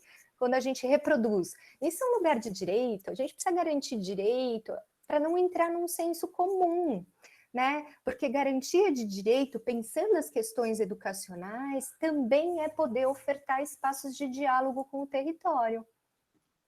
A educação faz parte disso, né? Então, acho que ampliar esse olhar para a gente dialogar com as políticas públicas, a ponto de dizer assim, isso aqui tá péssimo, isso aqui não é funcional, isso aqui eu preciso tensionar, né? Então, acho que isso também era uma questão da gente pensar, né? E sair um pouco, né, de um discurso de igualdade, né? Que a gente fala bastante, mas pensar na equidade mesmo, né? Equidade do aprender, né? O que eu preciso não é o que o outro precisa, e nem que o outro precisa, mesmo dentro de um mesmo território. Então, acho que a gente trazer a palavra equidade para o nosso discurso, talvez também nos dê mais elementos para a gente acrescentar aí, né? Engrossar o nosso caldo aí, talvez, né? Para a discussão, né? E, por fim, né, que não aconteceu aqui, mas que eu acho que acontece ainda muito na nossa classe fonoaudiológica, é que a gente possa pensar uma inclusão do fonoaudiólogo na educação que extrapole a deficiência, né, que extrapole somente essa entrada, né? Lógico que honrando esse nosso lugar, a gente sabe fazer muito bem isso, mas a gente não sabe fazer só isso. Então, pensem no caso da Luana, por exemplo. A gente tem um trabalho enorme como fonoaudiólogos que a gente pode fazer com ela, né? Mas o quanto que é difícil a gente bancar ou se enxergar nesse lugar de quem extrapola, né? Isso que vem de bagagem com a gente, que é o clínico, né? Enfim, eu acho que era isso. Falei demais. Obrigada, Fabi. A Nayara, depois a Célia, depois a Andréia. E a Eliane. Então, é Nayara, Célia, Andréia e Eliane. Deixa eu só falar uma coisinha. Não querendo ser chata, mas sendo chata, infelizmente, eu gostaria de colocar também democraticamente aqui para todos, que a gente se comprometeu a ir até às 21. Podemos estender. Eu estou achando ótimo, eu estou anotando aqui, vocês não sabem a quantidade de coisas que eu já tenho escritas, porque eu acho que é uma coisa super importante, mas a gente vai ter que pensar aí no tempo. Então, eu gostaria de ver com vocês, da gente poder, vocês que vão falar agora, fazerem uma fala aí, se vocês conseguirem rapidinho, a gente tentar fazer algum encaminhamento, e se toparem, a gente pode marcar a continuidade dessa conversa para um outro dia. E a gente continua, tá? Mas aí vocês que a gente pode decidir aqui no grupo. Então, a gente tem que ter pelo menos um fechamentozinho hoje. Tá? Então, são 10:50, só para a gente se organizar. Pode ser?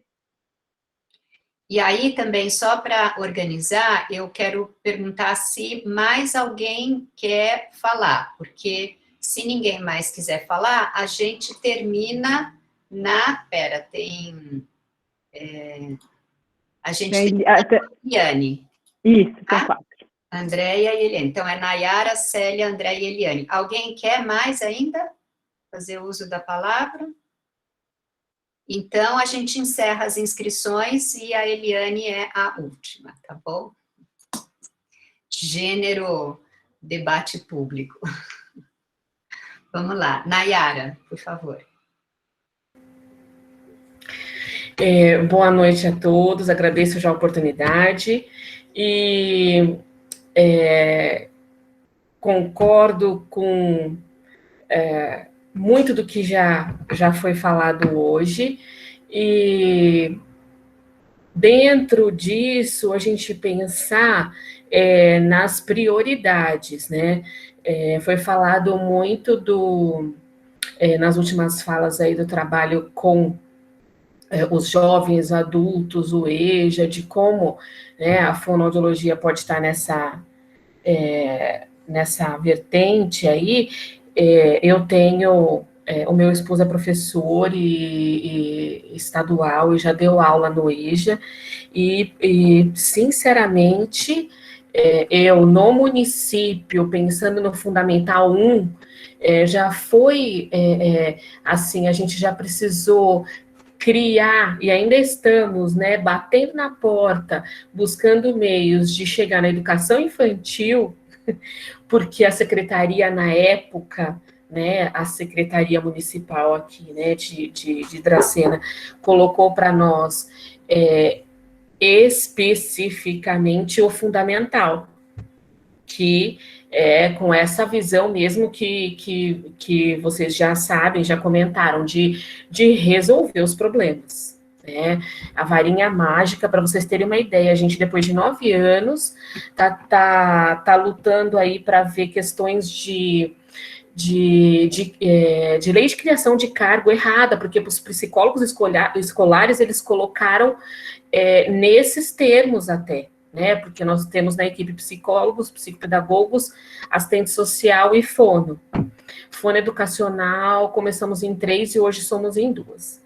Mas, enfim, pensando nas prioridades, por exemplo, agora, esse ano que foi, que nós pudemos trabalhar remotamente, o ano passado foi mais restrito, mas a gente precisava estar na nossa central. A prefeitura, a secretaria não permitiu que nós fizéssemos de casa, eles não entendiam, a Secretaria de Educação não entendia o que a gente poderia fazer remotamente, infelizmente. Aí, essa nova gestão parece que entendeu um pouco melhor, e a gente está trabalhando, com certeza, muito mais. Né, eu não tinha essa experiência antes, o trabalho remoto aí é muito maior, porque está tudo junto, misturado, tudo em casa, né? Então, assim, as prioridades disso, né, por exemplo, dentro do setor de fono, que nós somos em 2 aqui, para falar para vocês, assim, para resumir, são 9 MFs e 9 EMEIs, né, pensando em outras cidades aí maiores, né, eu já tive o prazer de conversar com algumas colegas aqui, as colegas que estão aí, a Suzana e a Andréia, de Diadema, a gente já conversou bastante. Tem a professora Mônica aqui, que está em São Paulo, que a gente tem a oportunidade aqui de rever depois de muitos anos. E então, assim, aqui a cidade é menor, a rede é menor, mas a gente, talvez infelizmente ou felizmente, né, a gente precisa pensar nas prioridades e do que fazer, né? Porque foi falado várias ações em várias vertentes, como eu falei, no EJA eu nem pensava, sinceramente. Mas a gente vai precisar aí com o retorno presencial das aulas pensar em prioridades de atuação dentro da educação, porque já está difícil, a demanda já está chegando, mesmo com esse trabalho remoto, e imagine depois, né, a gente já sabe que depois que voltar presencial vai ser mais complicado ainda. Então, assim, para a gente... ou depois de ouvir todas, né, pensar aí, eu fiquei aqui pensando na importância de priorizar para a realidade de cada município, de cada comunidade escolar, mesmo sendo um município pequeno aqui, a gente sabe que cada unidade escolar tem a sua realidade diferente também, né? E é isso. Vamos juntas aí pensar nas prioridades. Acho que fui mais ou menos rápida, né, Lucinha? Foi sim, Nayara, obrigada. Célia. Olá, boa noite a todos e todas. Primeiro, queria saber se vocês estão me ouvindo. Muito mal. Então, se quiser passar para a próxima, aí eu vou entrar pelo celular, porque meu computador está ruim mesmo. Tá bom. Então, a gente passa para a Andréia e depois a gente volta para a Célia. Só rapidinho, uma fala da Fabiana, falando, né, das igualdades, equidades, e essa segunda-feira a gente teve uma formação com coordenadoras da educação infantil integral, né, que seria a creche, e a gente, depois, eu e a Suzana conversando, e até com elas mesmas, né, com as coordenadoras, nessa vulnerabilidade que vai ter, nessa diferença, e uma coordenadora falou uma coisa muito bacana, que é o que eu penso, porque, para mim, eu estou, na verdade, aflita, mas eu estou muito curiosa de saber o que a gente vai encontrar quando retornar, porque eu acho que toda grande guerra, toda grande coisa, a gente mais ganha do que perde. Eu sou otimista. E aí, ela falou assim, que ela foi na comunidade, ela foi fazer buscativa na escola dela, e aí, qual é a surpresa dela? As crianças não estão em casa, as crianças estão na rua, estão brincando. E aí depois eu falei ainda com a Suzana, talvez o meu filho, que está em escola particular, esteja quase que perfeito pedagogicamente, de conteúdo, mas eu te garanto que essa criança que está lá, talvez esteja muito melhor motoramente do que o meu filho. Então, eu acho que exatamente o que a Fabiana falou, acho que a grande sacada agora é a gente olhar para cada realidade e saber o que a gente vai fazer daqui para frente. Né? Porque eu acho que é isso que política pública a gente tem que estudar para fazer. Porque a gente não vai poder comparar uma escola da Zona Sul com a Zona Norte, duas escolas da Zona Sul, mais uma mais... Não dá. E a gente tem que parar de ter esse olhar que todo mundo tem que estar igual. Então, eu acho que é só... que essa fala da Fabiana veio bem de encontro com o que a gente estava conversando na segunda-feira. Né? Então, a gente está tudo no achômetro, a gente não sabe de nada, para variar, a gente não sabe. E eu, de verdade, me aguça, porque é isso que vai fazer a diferença na educação, se a gente souber usar o que aconteceu para uma coisa boa, porque abismo já existia, né, gente? O abismo aumentou? De repente, o abismo diminuiu, se a gente souber usar isso. É isso. Obrigada, Andréia. Célia. Olá, tá melhor? Tá ótimo agora. Então, boa noite a todos e todas. Vou tentar ser um pouco rápida. Durante 27 anos eu trabalhei com a Suzana e com a Andréia, né, em Diadema, e no começo desse ano, em março, eu fui fazer um trabalho diferente na Secretaria de Educação. Eu fui compor o núcleo social da Secretaria, que ele é composto por 4 assistentes sociais e 2 psicólogas, e eu sou a primeira até então a única fonoaudióloga. Eu estou prestes a me aposentar lá, então existe uma expectativa das meninas talvez irem para lá, né? O trabalho do núcleo social, ele era muito baseado na buscativa, né? No trabalho de baixa frequência e buscativa. Com a mudança de administração, com a mudança de administração e com a pandemia, né? A buscativa, ele virou uma prioridade da secretaria, então hoje ele não é exclusivo do núcleo social.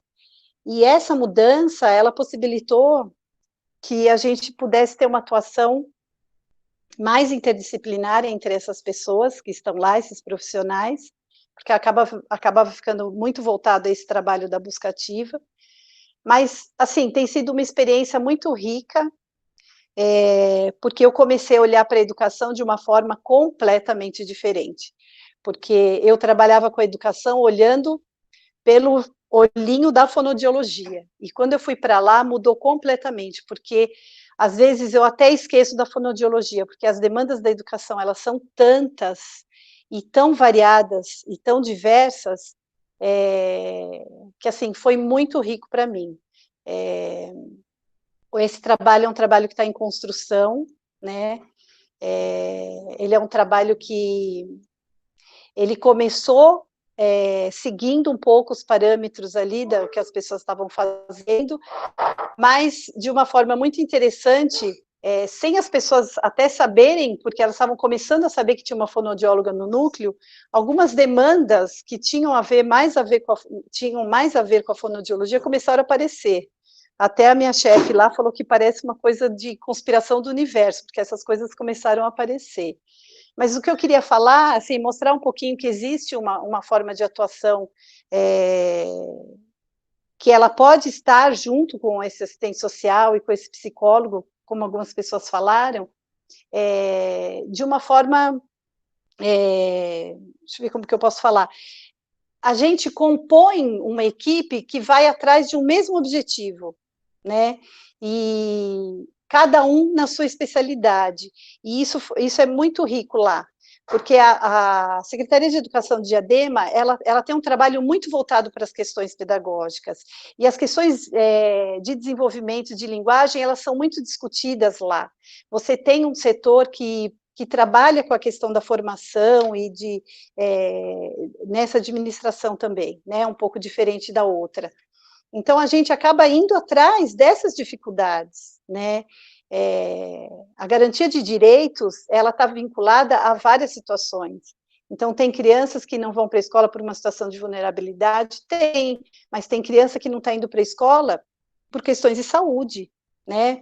Por outras questões. Então,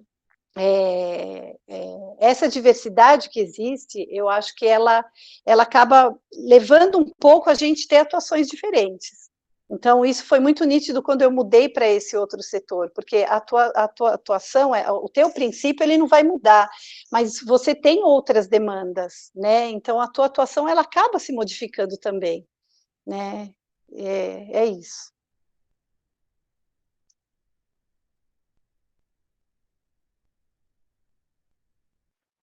Eliane? Obrigada, Célia. Acho que é Eliane agora, né? Obrigada, viu, Célia? Eliane.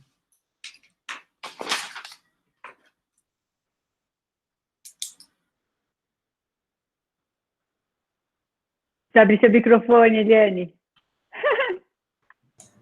Ainda bem que eu estava falando que eu estou nervosa, porque estou aqui com a minha professora Heloísa da graduação, que eu admiro tanto. E é um prazer estar aqui com vocês, fazendo parte desse grupo. Eu fiz algumas anotações para ver se eu falo mais rapidamente, para não tomar muito tempo.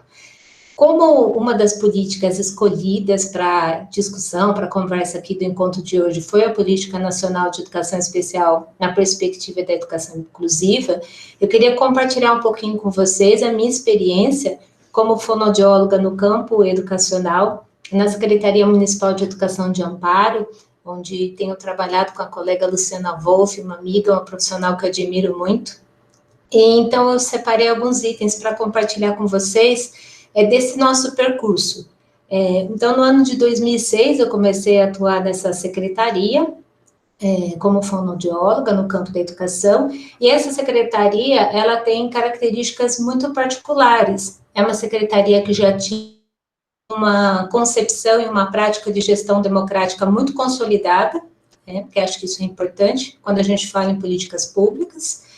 É também uma secretaria em que os profissionais da educação tiveram e continuam tendo um embasamento teórico para pensar a construção do conhecimento também muito consistente. É uma secretaria que investe na perspectiva piagetiana. E nesse momento, em 2006, a secretaria estava desenhando, esboçando, produzindo estudos para criar um programa de educação inclusiva que teria como finalidade trabalhar com todas as formas de exclusão. Então, barreiras que produzem pobreza, miséria, racismo, diferentes tipos de preconceito e discriminação, e, dentre elas, as que produzem deficiência e que fixam a deficiência nas pessoas, portanto, os serviços da educação especial. Então, é uma secretaria que tinha concepções de currículo, de avaliação, de ensino, de aprendizagem muito consolidadas e tem até hoje. Então, é nesse ambiente que eu entrei. E nesse período, em 2006, essa política que é tema de diálogo aqui nesse grupo, estava sendo formulada, porque em 2006 é que aconteceu a Convenção sobre os Direitos da Pessoa com Deficiência, ela foi ratificada, né, na ONU, e aí isso inspirou o Brasil a produzir essa política. E foram 2 anos, né, de grupos, de encontros municipais, estaduais, até que se chegou à formulação no âmbito federal dessa política. E eu participei de várias instâncias desse debate, porque ao mesmo tempo em que trabalhava na Secretaria de Educação, como fonoaudióloga, eu participava do grupo de pesquisa na pós-graduação que colaborou com a formulação dessa política. Então, isso me afetava de 2 maneiras aí. E aí, como estratégias no município para a difusão dessa política, a minha participação foi estar junto com as equipes da Secretaria Municipal de Educação e das unidades escolares, pensando essas estratégias sempre de maneira democrática e colaborativa, né? E aí, então, nós criamos um programa, um grupo de trabalho pela inclusão, que é sediado pela educação, mas ele não é um grupo da educação, é um grupo que tem profissionais da educação que são eleitos em cada unidade escolar, então cada unidade escolar elege um representante para que faça parte do grupo de trabalho pela inclusão, assim como as secretarias de educação, de assistência social, conselho tutelar, membros das comunidades, então famílias, né, que estão envolvidas nas escolas e que se reúnem para discutir intersetorialidade e políticas públicas. Então, esse grupo existe mensalmente, bimestralmente, mensalmente, desde 2006. A outra estratégia foi a formação continuada em serviço dos profissionais da educação, sempre buscando relações horizontais e uma articulação com a prática docente. Que conteúdos nós trabalhamos desde 2006? O papel das políticas públicas e por que elas existem. Um outro conteúdo fundamental que a gente trabalhou foram os modelos social, biopsicossocial e o modelo médico de interpretação da deficiência, já que a gente está falando de uma política pública que está voltada a essa questão, né?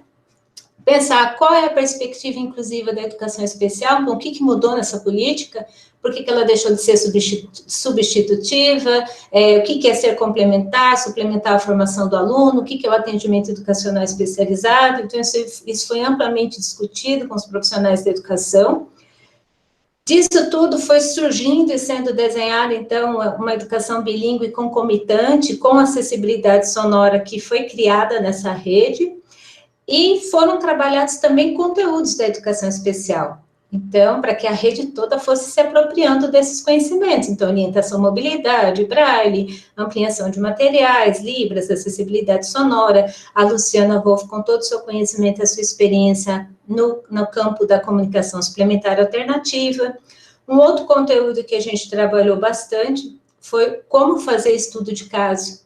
Então, nem sempre as pessoas sabem fazer estudo de caso, tem formas de conduzir um estudo de caso. Então, a gente estudou bastante isso, e pensando em políticas públicas, aí são 15 anos trabalhando com essa política, né? Esses conteúdos foram sendo difundidos na rede, foram atingindo os profissionais de diferentes maneiras, de forma que eles foram incorporando esses conteúdos e aplicando na prática, porque sempre com aplicação prática e com avaliação dessa prática. Então, hoje a gente tem esses conteúdos circulando na rede, conteúdos que nasceram da educação especial, mas que foram para a rede como um todo. Então, é uma experiência que eu tenho muita alegria de fazer parte e que tem como marcas isso, né, essa relação horizontal de fonoaudiólogo com professor, de professor como fonoaudiólogo. Achei bonito, que eu acabei de ouvir agora da Célia, que ela às vezes eu até esqueço que eu sou fonoaudióloga também, porque os conhecimentos vão se encontrando de maneira tão articulada, né, que essas questões, elas acabam não sendo tão importantes. Então, é um pouco isso que eu queria compartilhar com vocês. Obrigada, viu? Boa noite. Obrigada, Eliane. Elô, a palavra é sua. Muito obrigada, pessoal. Lucinha, você quer falar alguma coisa da comissão? Falta você? Não. Hoje não, hoje eu estou tá bom. secretariando. Muito obrigada por toda Gente, então, como eu falei um pouquinho antes dessas falas, a gente poderia ainda seguir, eu acho que é muito interessante, mas eu queria, então, agradecer a cada uma, e ao Matheus, aí acho que é o único, continuou o único fono, né, neste meio hoje, pelas experiências compartilhadas, que eu acho que foram riquíssimas, acho que é muito bacana a gente poder falar e conversar sobre essas experiências. E aí eu digo que, nesse caso, temos experiências exitosas. Acho que não é à toa que nos constituímos hoje este grupo, que ficamos até o fim aqui, 24 pessoas, em torno de, né, um pouco mais que isso, talvez, mas que a gente compartilha essas nossas histórias, que acho que tem já um lado aí da fonoaudiologia na educação, que a gente pode dizer que é exitosa, por um lado, né? Até porque acreditamos nisso.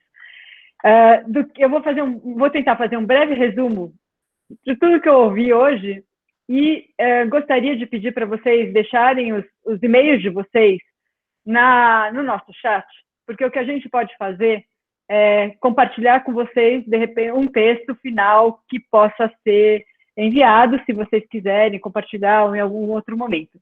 A gente vai ter que pensar agora como a comissão vai fechar isso, tá bom? Então, o que eu anotei, que é fundamental nos apropriarmos das políticas públicas, né, para a gente ter uma atuação potente como fonoaudiólogos na educação. Porque isso significa sermos cidadãos de direitos que lidamos com cidadãos de direitos. E aí alguns pontos. As políticas públicas não são apenas as leis, mas também as campanhas, né, e tudo isso que nos rege. A gente precisa nos apropriar dessa política no sentido global para sustentar, então, o nosso trabalho. E aí eu lembrei do ECA, além da LDBI e da própria Constituição, que eu acho que valem para todos os setores, e aí, de novo, outra coisa fala aqui, do setor público e do setor privado. Não precisamos de mais leis, mas temos que implementá-las de fato, fazê-las valer, né, naquilo que é positivo, e discutir e levar essa discussão, inclusive nos inserindo mais no MEC, para poder pensar sobre isso. Precisamos entender que na educação não adaptamos currículos, mas compomos equipe e, junto com as equipes, somamos nossos conhecimentos para a inclusão de todos, para o fortalecimento do nosso laço e dessa inserção nossa na educação. O cuidado na educação é nosso papel, que não é só com a criança, mas com todos, né? Não é só com a deficiência, mas com todas as vulnerabilidades, entendidas para além do conceito do senso comum, mas aquilo que a Fabi falou muito bem e que todos foram complementando. O EJA, por exemplo, está à deriva, precisamos voltar nosso olhar para esses espaços, ou seja, olhar para a diversidade, para todas as desigualdades. Precisamos mais conhecimento, então, das políticas para nos apropriarmos, olharmos mais para o trabalho, então, como cidadãos, acho que eu já falei, a questão da busca de condições saudáveis para todos os cidadãos, de inclusão, de aceitação das diversidades, da minimização das desigualdades.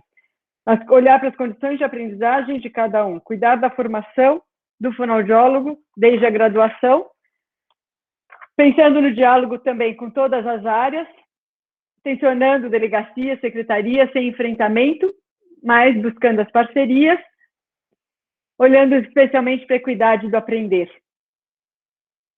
Acho que, de maneira geral, tentei resgatar um pouco de tudo que foi dito aquilo. Se faltou alguma coisa, vocês me complementem. Mas eu acho que é isso. Fale, Lucinha. Eu queria só complementar com uma coisa que foi falado, da questão do impacto, né, no desenvolvimento da criançada nessa pandemia. Boa. E aí a Andréia falou uma coisa importante, que é essa ideia que às vezes a gente tem que o impacto foi muito negativo, né, e que a gente vai ter um desastre enorme de uma defasagem muito grande. Eu acho que sim, mas também acho que não, porque a gente tem que ir com uma ideia de o que é que aconteceu, né, e com olhos sem lentes patológicas, que é um pouco o nosso viés de sempre. nesse processo aí da pandemia, aqui no território da freguesia do Ó, a gente também fez uma busca ativa para saber como é que estavam as crianças que tinham atendimento no CAPS e que o CAPS estava fechado, estava sendo usado para Covid. E para nossa surpresa, porque a gente também estava super, mega preocupado, a gente ligava para as mães e as mães falavam assim, nossa, ele está ótimo, sabe que ele até está conversando, ele começou a falar, agora ele faz receita comigo, então tem um inédito, né, e tem um arranjo que se faz que a gente deve olhar sem lentes de patologia. Acho que sim, teremos problemas, muitos, mas não só. Então, eu acho que sim, acho bacana a gente fazer uma frente interprofissional, com um objetivo, mas sem fechar os olhos para só vamos ver desgraças na frente. Talvez não, talvez, acho que foi a Andrea mesmo que falou, né? Talvez o abismo possa ser menor do que a gente imaginava a princípio. Então, é um pouco com esse cuidado que eu acho que a gente deveria estar olhando para esse trabalho coletivo que a gente está se propondo a fazer. Acho que a ideia da Ana Navas é muito legal, acho que a gente tem que pensar, né, e pensar nessa coisa num movimento mais coletivo e não só voltado para um patológico. É isso. Gostei muito de estar aqui, anotei um monte também, temos aí um belo material. Perfeito. Muito obrigada, Lucinha. Muito obrigada. Acho que, assim, a gente vai ter que encerrar, né? Infelizmente, a gente tem que encerrar uma hora.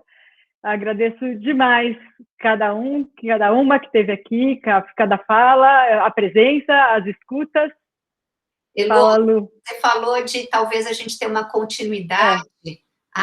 Esse desejo, queria que as pessoas, né? Isso, então, é isso aí. E aí, acho que é importante isso que as pessoas possam falar. Se tem vontade que a gente marque uma próxima conversa, a gente pode tentar ver se a gente tem agenda. Semana que vem, se a gente já consegue continuar. Temos aí vários PLs que estão na linha e a gente pode pontuar alguma coisa se quiserem que a gente retome isso, continue essa conversa. O compromisso é de todos nós aqui. Agora não é só a Comissão de Educação do Conselho, é deste grupo que está aqui hoje. Vocês que se coloquem, vamos lá. A Andrea queria falar. Sua mão. Fala, Andrea. Não, eu de novo, estou escrevendo. Então fala lá. Estou escrevendo, não, eu quero que continue, é isso. Então, tá até bom. para a gente falar um pouquinho mais do PNE, né, do Plano Nacional, se tem alguém que está aderindo a isso, né, se tem algum município. Até eu acho que seria legal da gente falar um pouquinho mais. Então, vamos lá. Então, a gente pode tentar. A gente faz o... Fala, Lucinha. Não, pensei da gente fazer uma consulta, um doodle, para saber mais ou menos a data que seria mais interessante para todo mundo. Acho que nessa semana a gente já dispara essa pergunta sobre datas, e aí, ao longo da semana, a gente vai meio que organizando isso. O que você acha? Posso só já fazer uma pergunta? Por um acaso, a próxima terça-feira, que nesse horário é possível? Porque, de repente, se teve, já... Não. Eu não vou fazer. Tá bom. Próximo. Mas não sei, né? Eu posso estar de fora. Assim, precisa ver se a Bom, tá bom. A gente vê. Ou então na quarta-feira, tá bom, a gente faz um doodle. Então, vocês deixaram os e-mails ali, né? E a gente faz e se dispara. Tá bom? Então, acho que é isso, né? Muito obrigada a cada uma. Certo? Beijos, valeu, pessoal. Tchau, gente. Foi muito bom. Muito bom. Beijos.